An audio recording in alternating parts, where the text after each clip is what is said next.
I know there are others in this house who need this 10 times more than I do. You know, I have a house back in Germany that I love dearly. That is part of my dream house already. I have my dream house. There are others who don't. Young, he has a very, very big family and a small house. Maymay as well, I've been to her house twice now, and she as well needs this. So this time, Kuya, I'm gonna take a step back and let the ones who need it more. Si Kisses mukhang hirap pa din sa gagawing desisyon. The only thing, Kuya, nagpo-push sa akin na lumaban is na hindi para sa bahay, kundi para sa parents ko, para masuklian ko yung hard work nila. Pero kasi, Kuya, parang hindi ko magawang lumaban kasi po alam ko na between all of us, may mas nangangailangan nun kaysa sa akin. Kuya, nahihirapan po ako. Wait lang po. Kailangan mo ba ng oras? Konti po, Kuya.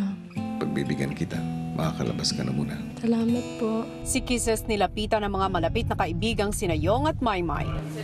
Ma, yung pinuntahan nating bahay, yun na yung bahay mo. Yun yung ipapaayos mo. Gagawa ko ng ganoon din. Kamukha. Kamukha. Ilan titira?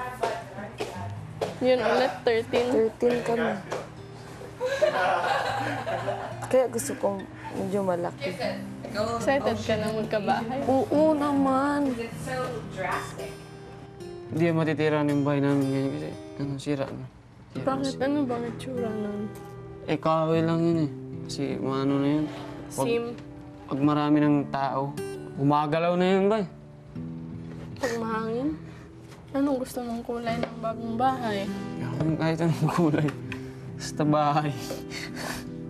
Maya-maya pa muli siyang lumapit kay Kuya. May decision ka na?